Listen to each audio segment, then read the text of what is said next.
누가복음 9장 37절부터 43절까지 우리 제가 한 절 여러분이 교독하도록 하겠습니다. 이튿날 산에서 내려오시니 큰 무리가 맞을세.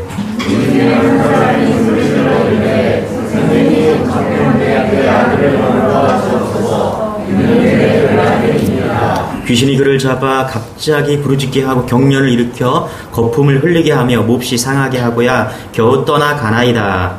당신의 제자들에게 그처럼 일을 벌였으나 그들이 믿지 못하더이다. 예수께서 대답하여 이르시되 믿음이 없고 패역한 세대여, 내가 얼마나 너희와 함께 있으며 너희에게 참으리요. 내 아들을 이리로 데리고 오라 하시니 올 때 귀신이 그를 거꾸로 들이고 심한 경련을 일으키게 하옵니다. 예수께서 그러므로 귀신을 쫓으시고 아이를 낳게 하사 그 아버지에게 부어주시니. 같이 읽겠습니다. 시작. 사람들이 다 하나님의 위엄에 놀라니라. 그들이 다 그 행하는 모든 일을 믿세 예수께서 제자들에게 이르시되. 아멘. 할렐루야. 아멘. 여러분 성령 충만하십시오. 아멘. 행복하십시오. 네. 우리 어깨를 좀 피시고요. 이 시간에 호흡을 좀 크게 해보세요. 성령님이 함께하기를 소망합니다. 마음이 평안해지고 성령이 여러분의 마음을 이렇게 오셔서 말씀을 들을 수 있도록 그 마음을 열어주시기를 원합니다. 오늘 말씀에 보면은 베드로와 요한과 야고보와 예수님께서 변화산에 올라가셨다가 이제 산 아래에 내려오셨습니다. 여러분, 산 아래, 우리가 사는 삶 속에는 고통과 아픔과 두려움과 걱정과 소란스러운 곳이 있는 그 산이죠. 그 아래죠. 그렇죠? 그래서 예수님께서 산 위에 계시다가 이렇게 내려오셨습니다. 내려오시니까 그곳에서 한 아이가 귀신이 들려서 산 아래에 있던 그 제자들에게 찾아갔는데 귀신을 쫓아내지 못하고 그래서 그 아버지가 이제 예수님께 달려왔다는 것입니다. 달려와서 이제 귀신을 쫓아내달라고 간청하면서 이 오늘 말씀이 시작됩니다. 여러분, 이 사건은 마태복음 그리고 마가복음, 오늘 읽은 누가복음 세 복음서에 똑같이 기록되어 있는데요. 조금씩 다르게 기록되어 있습니다. 그러니까 당시에 예수님이 계시다면은 그 예수님을 마태가, 마가가, 누가가 이 제자들이잖아요. 그렇죠? 제자가 따로따로 보고서 그것을 기록하고 있다는 것입니다. 그런데 조금씩 달랐어요. 오늘 그래서 누가복음을 중심으로 마태와 마가는 어떻게 이 사건을 보고 있는지 우리 새 말씀을 좀 같이 마태, 마가, 누가복음을 같이 살피면서 은혜를 나누기를 원합니다.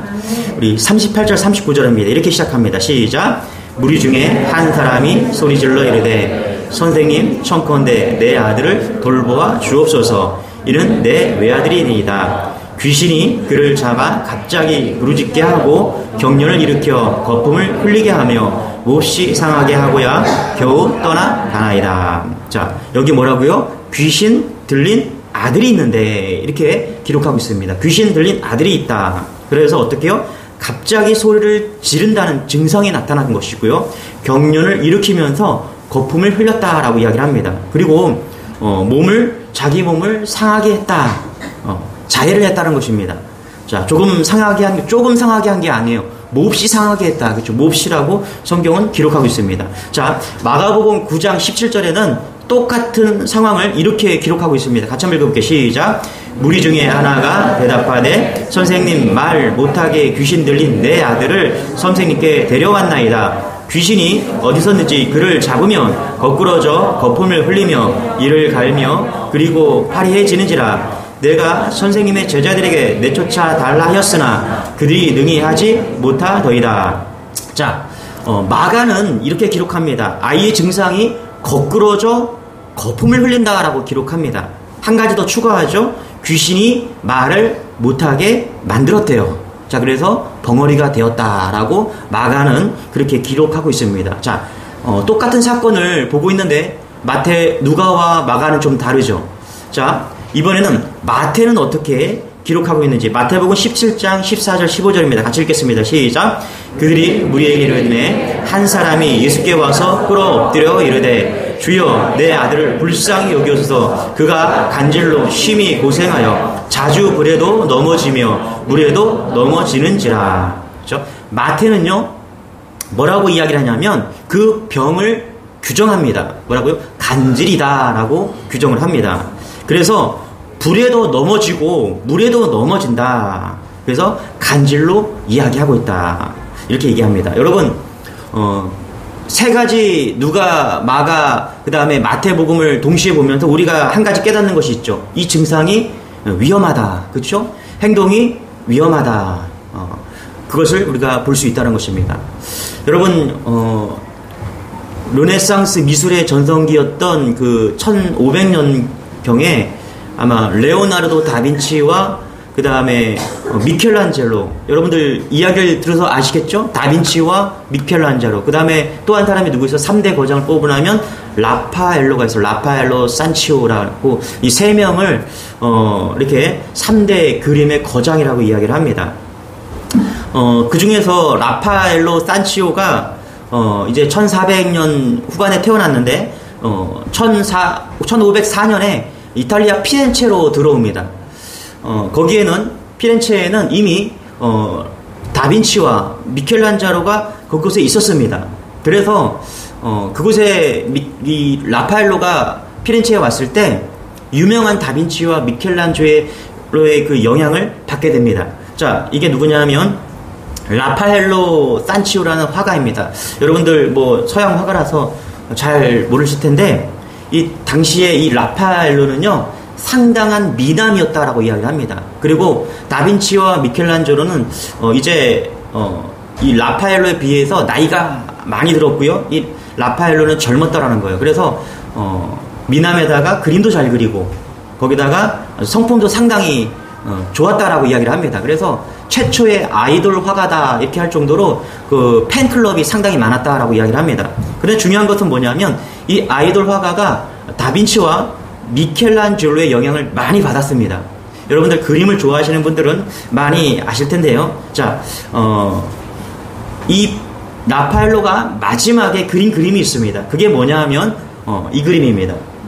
자, 이게 뭐냐 하면 그리스도의 변모라는 제목입니다. 예수의 변화, 그러니까 변화산에서의 모습을 그린 거예요.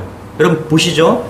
그림 위쪽에 보면은 베드로와 요한, 야곱이 이제 변화산에 올라가서 변화된 예수님의 모습을 보게 되는 것이죠. 그리고 그 산 밑에서는 어떤 일이 벌어지고 있습니까? 이제 제자들과 여러 이제 사건들이 벌어지고 있습니다. 자, 그런데 여러분 제가 질문 하나 던지겠습니다. 밑에 그림을 잘 보시기 바랍니다. 오늘 마태가 기록한 것처럼 간질에 걸렸던 소년이 그림 속에 나와 있습니다. 여러분 간질에 걸렸던 그 모습을 라파엘로는 그리고 있다는 것이죠. 간질에 걸린 소년을 한번 찾아보시기 바랍니다. 있습니까? 그쵸? 대충 아시겠죠? 자, 한번 누군지 한번 확인해 보겠습니다. 저 소년이 간질에 걸린 소년입니다. 예, 저 보세요. 라파엘로는요 1508년에 교황의 부름을 받아서 이제 캐톨릭 교회 대성당에 들어가서 교회 성화를 그리기 시작합니다. 그 중에 마지막으로 유작으로 이제 이 그리스도의 변모라는 그림을 그리는데, 예수님을 그리면서 그 중에 오늘 말씀을 그리면서 중요하게 다룬 그 소년, 뭐라고요? 간질에 걸린 그 소년을 그리고 있다는 것입니다. 이것은 라파엘로가 예수님이 어떠한 예수님인가를 분명히 알고 있다는 거예요. 그래서 라파엘로 자체도 예수님이 얼마나 위대한 분이신가, 어떻게 우리가 역사하시고 우리의 질병 가운데 사람들을 고치는 그런 모습들을 놓치지 않고 아주 고스란히 그림을 통해서 담아냈다라는 것입니다. 그래서 여러분 오늘 본문의 이 간질 사건, 간질을 고치는 사건은 매우 중요하다는 것이죠. 우리 39절 같이 한번 읽어볼게요. 시작. 귀신이 그를 잡아 갑자기 부르짖게 하고 경련을 일으켜 거품을 흘리게 하며 몹시 상하게 하고야 겨우 떠나가나이다. 여기 보니까 귀신이 그를 잡았다라고 이야기를 합니다. 여러분, 귀신이 있는 것을 믿으십니까? 귀신이 있는 걸 믿으십니까? 성경은 귀신에 대해서 상당한 많이 기록되어 있습니다. 성경은 귀신에 대해서 기록할 뿐만 아니라 영적 세계가 있다고 분명히 이야기하고 있습니다. 여러분, 영적 세계가 있음을 믿으시기 바랍니다. 그 영적 세계가 있고요. 두 번째는 뭐냐 하면 그 귀신들이, 악한 귀신들이 사람들을 사로잡을 수 있다는 사실입니다. 오늘 말씀에 보니까 귀신이 그 소년을 사로잡았다라고 이야기를 합니다. 그렇게 해서 사로잡힌 그 소년이 어떻게 되었다? 증상이 일어났다. 갑자기 소리를 지르고요. 경련을 일으키고 거품을 흘리고 자기 몸을 상하게 하고 말을 못하게 하고 이런 증상들이 나타나게 되었다는 것입니다. 잘 보세요. 귀신이 그를 사로잡았기 때문에 이런 증상들이 나타났다는 것입니다. 여러분, 우리가 원하지 않는 질병으로 다리를 다칠 수도 있고 뭐 여러 가지 질병이 올 수도 있습니다. 그런데 그런 질병이 있는가, 그것도 있지만요, 귀신이나 악한 영이 우리를 사로잡아서 우리를 이렇게 여러 증상들을 불러일으킬 수 있다는 것입니다. 여러분, 이걸 믿으십니까? 얼마 전에 그 조유나 사건이라고 여러분 아실 겁니다. 완도에서 일어난 조유나 사건. 10살의 그 아이를 그 부모가 같이 이제 자살을 했는데요. 지난달 28일경에 완도 명사심리해수욕장 인근 펜션에서 이 가족이 영상으로 찍혔죠. 그 CCTV에 아우디 차를 타고서 가는 모습이 찍혔습니다. 그런데 학교에 돌아오지 않아서 이제 선생님이 신고를 하고 이제 아이가 이제 해방되었다는 이제 그런 소식이 이루어지면서 경찰에서 이 가족을 쫓기 시작합니다. 쫓다 보니까 이 가족이 그 펜션에 머물면서 한 30일 동안 그 펜션에 머물렀다라는 거예요. 그러면서 하루에 한 2번씩 그 부모가 밖에 나왔다 왔다 이렇게 하면서 그렇게 했지, 아이는 이제 들어가서 그 펜션에 들어가서 나오지 않은 그런 30일 동안의 이제 그 CCTV 영상을 분석했다라는 것입니다. 그러고 나서 마지막에 그 아버지가 뭐 나와서 오물 같은 거를 분리해서 버리고, 그리고 이제 쭉 늘어진 그 아이를 업고서 조양을 업고서 이제 차를 타고 사라졌는데, 그러고 나서 이제 행방불명이 됐다는 것입니다. 그리고 나중에 우리가 이제 그 경찰들이 찾아보니까 완도 신지면 송곡항의 앞바다에서 차가 발견되었다라는 것입니다. 그래서 그 차를 건져보니까 시신 세 구가 발견되었다. 이제 왜 죽었나, 좀 왜 자살을 했나 좀 살펴보니까 그 조양 아버지가 주변인들에게 경제적 어려움을 호소했다는 것입니다. 그래서 조양의 아버지가 2017년도 7월부터 작년까지 한 3년 정도 이제 광주 서구의 한 전자 가전 복합 상가에서 컴퓨터를 판매하면서 그렇게 살았대요. 그런데 그러다가 뭐 운영이 잘 됐는지 잘 모르겠는데, 그러다가 가상화폐에 투자를 해서 돈을 잃은 것으로 이제 그렇게 조사가 나왔습니다. 그러면서 이제 어려움이 있었다. 근데 뭐 그러더라고. 사람들이 뭐 아우디 차를 타고 있으면서 그 차 안에서 루이비통 가방이 나왔는데, 그러면 좀 살만하지 않겠냐, 근데 왜 죽었냐, 이런 의문을 가지고 있는 사람들이 있더라고요. 저는 그 10살의 조유나 양을 생각하니까 너무 슬프더라고요. 그 아이가 무슨 죄가 있나, 그쵸? 그 10살의 아이가 거기서 죽었다라고 생각하니까 너무 가슴이 아프더라고요. 제가 그 한 칼럼을 찾아봤는데 이렇게 썼어요. 제가 좀 읽어드릴게요. 펜션 CCTV 영상을 보면 유나 양 어머니가 쓰레기를 챙겼으며 2차례에 걸쳐 분리수거까지 꼼꼼히 마친 뒤 숙소를 떠났다. 이게 마지막 모습인 것 같아요. 공중도덕과 타인에 대한 배려를 잊지 않는 좋은 사람임을 알 수 있다. 조양 아버지의 지인들은 원래 연락을 먼저 하지 않는 성격이며 폐업하고 나서 연락이 끊겼다라고 한다. 조양의 부모는 2020년부터 최근까지 우울증으로 병원 치료를 받아왔다. 복잡한 가정사로 평소 친인척과 왕래도 없었다. 경찰 조사 결과 지난 5월 한 달 동안 휴대전화 통화가 부부 각각 5회뿐이었다. 사회적으로 고립된 상황이었다. 이 칼럼니스트가 이렇게 얘기합니다. 사회적 고립은 우리나라뿐 아니라 세계 모든 나라의 문제이다. 미국 성인 5명 중 3명, 스위스는 5명 중 2명이 외로움을 느낀다고 응답하였다.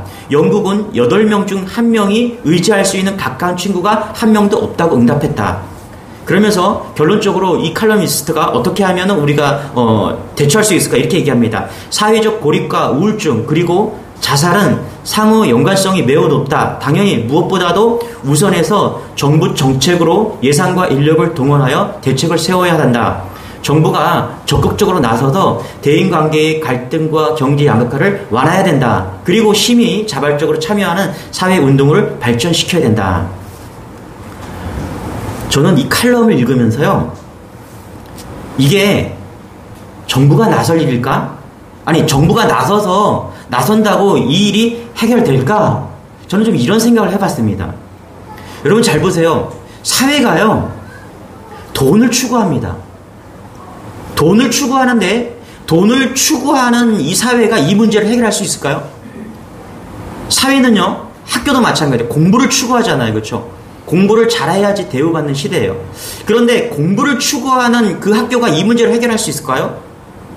사회는요, 술을 마음대로 먹을 수 있고요. 어떻게 하면 사회가 술을 더 팔 수 있을까? 그것을 추구합니다. 그런데 이 문제를 해결할 수 있을까요? 우리 39절 다시 한번 읽어볼게요. 시작. 귀신이 그를 잡아 갑자기 부르짖게 하고 경련을 일으켜 거품을 흘리게 하며 몹시 상하게 하고야 겨우 떠나가니이다. 여러분,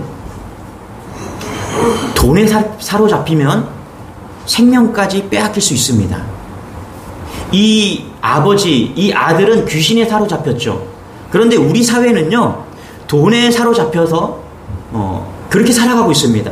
또는 공부에 사로잡혀서 그렇게 살고 있어요. 여러분, 귀신에 사로잡혀서 그렇게 하는 이 아이와 돈에 사로잡혀서 돈 아니면 해결받을 길이 없다라고 생각하는 우리랑 무슨 차이가 있냐는 거예요. 요즘 아이들이 공부해서 공부 아니면은 그냥 죽음도 마다하지 않는 그런 아이들이 이 오늘 귀신에 사로잡혀 있는 아이들과 무슨 차이가 있냐는 거예요. 술에 사로잡혔어요. 우리는 술에 사로잡혀서 그들의 인생이 파멸로 가는 것을 많이 보지 않습니까? 여러분, 그래서 하나님의 역사가 필요한 것입니다. 오직 성령의 역사가 필요한 거고요. 예수님이 필요한 것입니다. 이 땅에 뭐 종교가 필요가 있냐 이렇게 말하는 사람들이 있는데요. 여러분, 신앙이 그렇기 때문에 필요한 겁니다. 우리 40절 같이 한번 읽어볼게요. 다시요. 40절 시작. 당신의 제자들에게 때조차 주기를 구하여놨으나 그들이 능히 못하더이다. 여기 보면은 귀신 들린 아들이 귀신 들린 그 아들의 아버지의 행동이 상당히 칭찬받을 만합니다. 어떻게 했습니까? 그의 아버지는 예수님께 나왔다라는 것입니다. 여러분, 세상에서 감당하기 힘든 문제나 고난을 만나게 되면 예수님께 나오시기 바랍니다.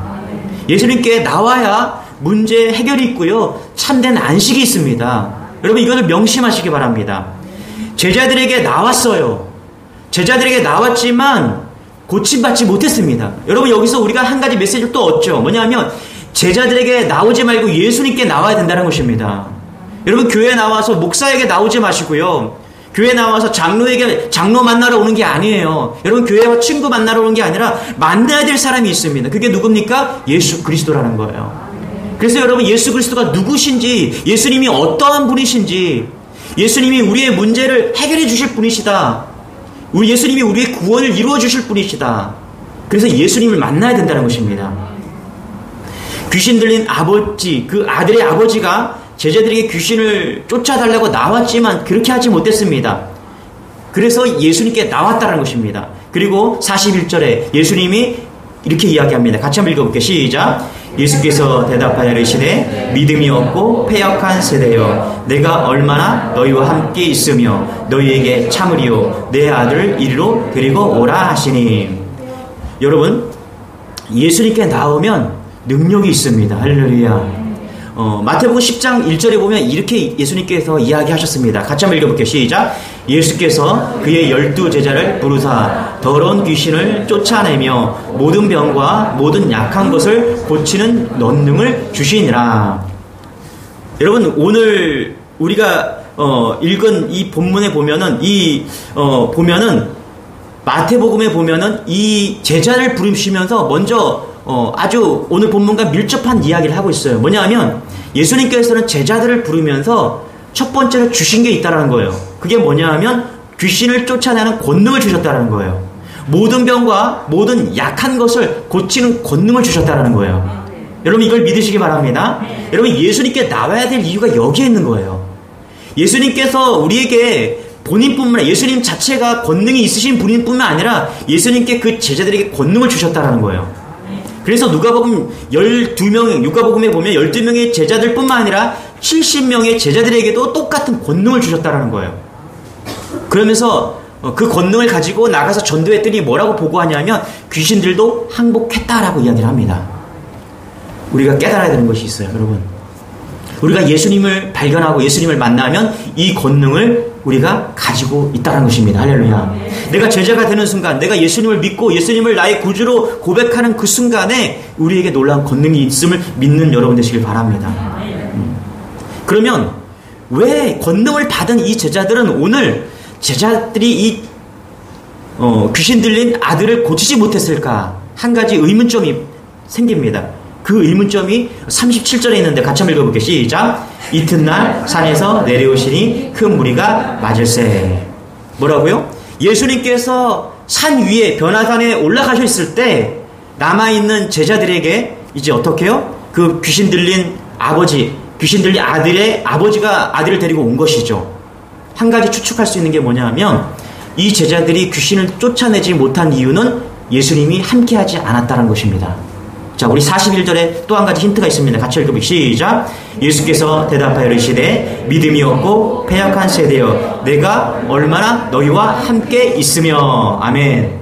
그러니까 뭐라고요? 예수님이 함께하지 않았다라는 거예요.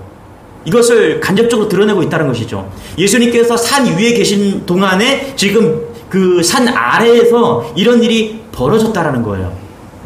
중요한 것은 뭐냐면 예수님이 함께 했을 때 놀라운 역사가 나타난다는 사실을 우리는 추측할 수가 있는 것이죠. 그래서 여러분, 우리가 누구를 만나야 되면 예수를 만나야 된다는 것입니다. 누구와 함께 되냐면 예수와 함께 된다는 거예요. 여러분, 산 위에 믿음이 있고요, 산 아래에 믿음이 있습니다. 우리가 아까 그 그림을 보면, 라파엘로의 그림을 보면 그것을 분명하게 하고 있거든요. 라파엘로는 의도적으로 위와 아래를 분명히 이야기하면서 한 그림에 산 위와 산 아래를 표현하고 있습니다. 산 위에서는 예수님의 놀라운 변화에 대한 천사들이 나와서 수정 들고 있는 모습을 그리고 있습니다. 그러나 그 산 아래에서는 간질병으로 고통받고 있는 그 아이를 표현하고 있죠. 이유가 무엇일까요? 라파엘로의 의도가 무엇일까요? 그것은 산 위에 믿음이 있고 산 아래에 믿음이 있다는 것입니다. 그러면 산 위의 믿음이 뭘까요? 그것은 예수님이 함께하는 믿음을 믿으시기 바랍니다. 산 위에 올라간다고 믿음이 생기는 것이 아니라 산 위에 예수님이 함께 하셨다. 능력에 예수님이 함께 하셨다라는 거예요. 산 위에 예수님이 나와 함께 하실 때 놀라운 역사가 나타난다는 것입니다. 이런 믿음이 우리 안에 있기를 소망합니다. 지금도 마찬가지입니다, 여러분. 우리가 예수님이 나와 함께 하신다. 이 믿음이 있으면 우리도 산 위에 믿음이 가능하다라는 거예요. 여러분, 이걸 믿으시기 바랍니다. 40절입니다. 같이 한번 읽어볼게요. 시작. 당신의 제자들에게 내쫓아 주기를 구하였으나 그들이 능히 못하더이다. 비통스럽게도 이 질문은요, 제자들에게 하는 그런 예수님의 책망이 아니라 그 아버지의 책망이 아니라 마치 우리에게 하는 책망이 아닐까요, 여러분? 지금 우리 이 교회, 우리 예수 믿음을 가지고 있는 우리에게 던지는 그 책망이 아닙니까? 당신의 제자들에게, 우리에게 내쫓아 주기를 구하였으나 그들이 능히 못하나이다. 여러분에게 어떤 귀신 들린 사람이 와서 이것을 고쳐주세요 라고 말하면 어떻게 하시겠습니까? 밤에 옥상에 올라가 보셨죠? 밤에 옥상에 올라가면은 정말 세상이 다 십자가로 쫙 물들어 있습니다. 저는 그런 생각이 들어요. 이렇게 십자가가 많고 이렇게 교회가 많은데 여러분 우리가 누구나 다 그렇게 생각하지 않습니까? 왜 이렇게 변화는 일어나지 않는 것일까? 크리스찬이 뭐 20%, 25% 얼마 전까지만 해도 그렇게 우리가 추측하지 않습니까? 그런데 왜 이렇게 변화가 일어나지 않을까? 국회에도 믿는 사람들이 얼마나 많은지 모릅니다. 그렇죠? 많은 사람들이 정치인들도 예수를 믿고 있습니다. 그런데 왜 세월이 바뀌어도 이렇게 변화가 일어나지 않을까요? 여러분 강남에는 40%가 크리스찬이라고 합니다. 놀라울 일이죠. 그런데 가장 타락한 도시가 홍대를 비롯해서 이태원을 비롯해서 강남이라고 이야기를 합니다. 아침에 가보면 술 취하고 그냥 난리인 도시가 강남입니다. 그냥 이태원과 쌍벽을 이루면서 타락한 도시가 강남입니다. 그런데 그곳에 40%가 넘는 사람들이 예수를 믿고 있다는 것입니다. 도대체 어떻게 왜 역사가 나타나지 않는 것일까요? 교회는 어떻습니까, 여러분? 우리 교회, 주님의 교회는 어떻습니까, 여러분? 여러분, 부흥이 일어나길 소망합니다. 부흥이 일어나길 소망합니다. 우리의 가정에서, 주님의 교회에서 놀라운 고침의 능력이 나타나길 소망합니다. 귀신이 떠나가고 병든 자가 치료받는 놀라운 은혜가 있기를 소망합니다. 할렐루야. 41절에 다시 한번 읽어볼게요. 시작. 예수께서 대답하시되 믿음이 없고 패역한 세대여 내가 얼마나 너희와 함께 있으며 너희에게 참으리요 내 아들을 이리로 데리고 오라 하시니. 여기 보니까 예수님께서는 이미 알고 있었습니다. 믿음이 없고 패역한 세대, 그렇죠? 이 세대를 우리가 살고 있는 것입니다. 제가 질문했지만은 우리가 믿음이 없고 능력이 나타나지 않는 것은 이 세대가 너무나 패역한 세대고요. 그런 세대를 사는 우리가 믿음이 너무 적기 때문이라는 것입니다. 여러분 정말 어려운 시대를 살고 있어요. 아이를 낳지 않는 세대, OECD 중에서 출생률 1위입니다. 출생 저하, 최저 1위. 그게 우리나라예요. 또 놀라운 것은 뭐냐면 한국 노인 빈곤율 경제 OECD 1위를 하고 있다는 거예요. 노인들 빈곤율이, 노인들이 살기가 어려운 나라 OECD 국가 중에서 1위라고 이야기를 하고 있어요. 아이 낳지 않고 노인되면 살기 힘든 나라. 그래서 박탈감이 오고 우울증이 오고 말을 하지 않아서 그렇지 정말 어려운 시대를 살고 있다는 것입니다. 더 심각한 것은요, 영적으로 이 시대가 예수 믿지 않는 세대가 되었다는 것입니다. 이게 엄청난 영적 위기라는 것입니다. 여러분 깨어 기도하는 여러분 되시길 바랍니다. 마태복음 17장 19절 20절에는 이런 세대를 향해서 마태는 그래도 조그만 소망을 줍니다. 우리 같이 한번 읽어볼게요. 시작. 이때에 제자들이 조용히 예수께 나와 이르되 우리는 어찌하여 쫓아내지 못하였나이까. 20절에 시작. 이르시되 너희 믿음이 작은 까닭이니라. 진실로 너희에게 이르노니 만일 너희에게 믿음이 겨자씨 한 알만큼만 있어도 이 산을 명하여 여기서 저기로 옮겨지라 하면 옮겨질 것이요 또 너희가 못할 것이 없으리라. 또 너희가 못할 것이. 아멘. 자, 여기 뭐라 그래요? 마태는 17장에서 아주 약간의 소망을 던집니다. 이 패역한 시대, 믿음이 없는 세대에 아주 소망을 두는 게 20절이에요. 뭐라고요? 겨자씨만한 믿음이 있으면 이 산을 저기로 옮길 수 있다라고 말하면서 아주 작은 소망을 던져주는 것입니다. 여러분, 제가 한번 예전에 겨자씨를 보여준 적이 있을 겁니다. 여러분, 겨자씨는 아주 작은 거예요. 코딱지만한 그런 씨입니다. 씨 중에서 가장 작은 씨가 겨자씨예요. 그런데 이 눈곱만하고 코딱지만한 그 손톱만한 쥐꼬리만한 그 겨자씨, 그만한 믿음이 있으면 어떻게 해요? 이 산을 저 산으로 저쪽으로 옮길 수 있다는 것입니다. 여러분, 겨자씨가 상징하는 것이 무엇일까요? 겨자씨가 상징하는 것은요, 다른 것이 아니라 생명입니다. 생명. 할렐루야. 겨자씨만한 생명, 그것이 살아있으면 어떻게 해요? 아주 작을지라도 시간이 지나면 거기에서 잎이 나고 싹이 나서 어떻게 해요? 열매를 맺을 수 있다는 거예요. 반면에 여러분 아주 큰 돌이라고 생각해 봅시다. 주먹만한 돌이 있다고 생각합시다. 여러분, 이 돌을 갖다가 땅에 묻으면 어떻게 돼요? 그것은 평생 가야 10년이 지나고 100년이 지나야 어떻게 해요? 똑같아요. 그건 돌이에요. 그러니까 크기가 중요한 것이 아니라 생명이 있으면 그것이 자라나면 30배, 60배, 100배가 된다는 것입니다. 그래서 마태는요, 이 사건을 보면서 소망을 던지고 있는 거예요. 우리에게 겨자씨만한 믿음을 가지라는 것입니다. 그것이 있으면 나중에 자라나서 열매가 된다는 것입니다. 할렐루야. 그래서 이 겨자씨는요, 해빙이에요. 가지고 있는 거예요. 없다? 이 겨자씨만한 믿음이 없다? 나싱이에요. 여러분, 오늘 우리는 이 자리에 오면서 큰 믿음은 아니지만 작은 믿음으로 이 자리에 왔을 줄 믿습니다. 여러분이 상황이 어떻든 간에 상관이 없어요. 그러나 여러분에게 아주 작은 믿음이 있다면, 겨자씨만한 믿음이 있다면 그것이 해빙이에요. 가지고 있는 게 중요해요. 그러면 그것이 자라나서 열매를 맺기를 축원합니다. 할렐루야. 그러면 30배, 60배, 100배의 열매를 맺게 된다는 것입니다. 큰 믿음이 아니어도 괜찮아요. 우리에게 오늘 소망을 던지고 있는 거예요. 다시 회복할 수 있는, 다시 열매 맺을 수 있는 그런 능력의 말씀을 마태는 던지고 있는 것입니다. 겨자씨를 가지고 있느냐? 믿음이 적다라고 말하는데, 여기 보면 마태복음 17장 20절에 믿음이 적은 까닭이라 이렇게 얘기해요. 마태는 여기서 겨자씨만을 이야기하고 있는 거예요. 뭐냐면 믿음이 없다라고 말하지 않고 믿음이 적다라고 이야기를 하는 거예요. 여러분, 믿음이 적다라고 생각하는 여러분들 계실 겁니다. 나는 겨자씨만한 믿음을 가지고 있다라고 생각할 수 있는 사람들이 있을 것입니다. 여러분, 포기하지 마시기 바랍니다. 오늘 이 자리에서 이제 그것이 땅에 묻히면 자라나고 자라나서 열매가 맺힐 것입니다.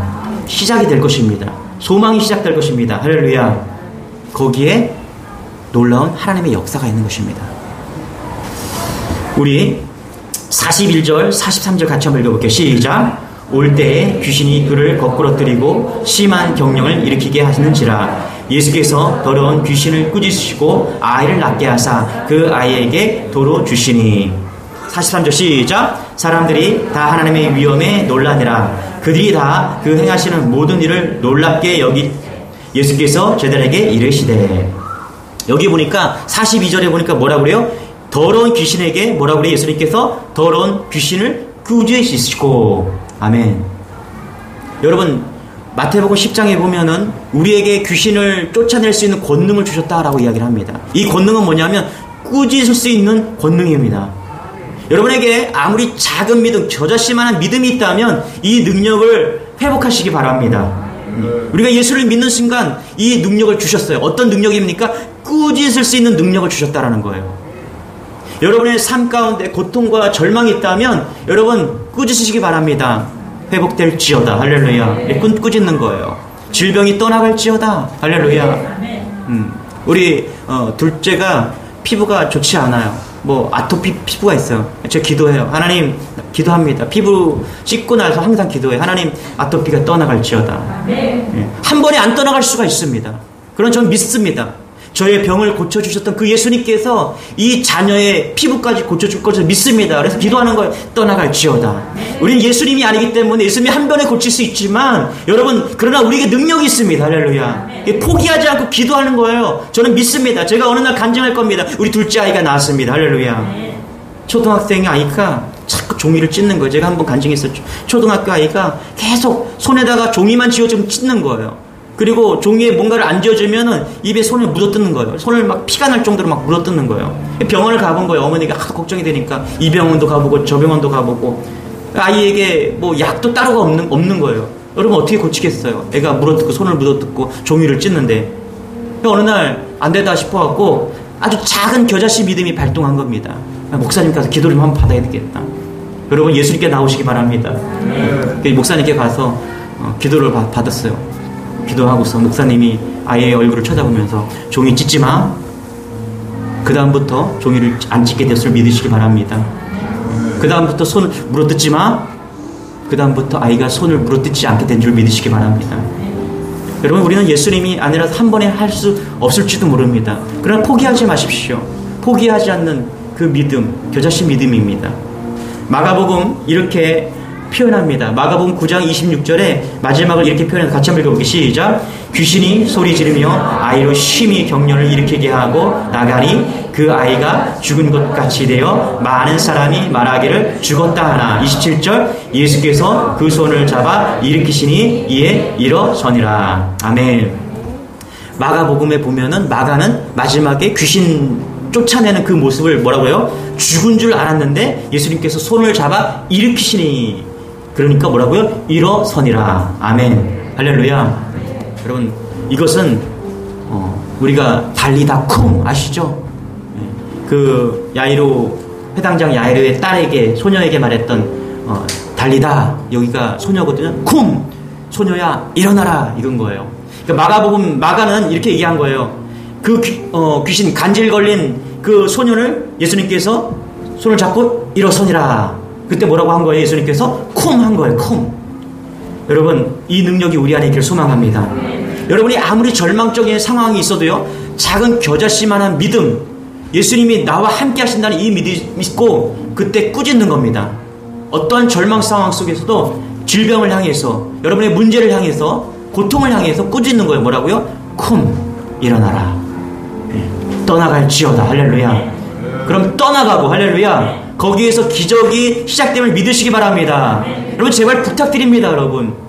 여러분 절망 가운데 사지 마시기 바랍니다. 내가 예수 믿고 있는데, 예수님이 나의 구주가 되시는데 왜 절망 가운데 사십니까? 왜 고통 가운데 사십니까? 일어나시기 바랍니다. 꾸짖으시기 바랍니다. 할렐루야. 쿵 하고 외치시기 바랍니다. 그럴 때 능력이 나타나고 역사가 나타나는 것입니다. 할렐루야. 베드로 사도행전 3장 6절, 베드로가 이르되 금과 은은 내게 없거니와 내게 있는 이것을 내게 주노니 나사렛 예수 이름으로 일어나 걸어라. 할렐루야. 자꾸 꾸짖으십시오. 선포하십시오. 그럴 때 여러분의 삶 가운데 놀라운 역사가 일어날 것입니다. 할렐루야.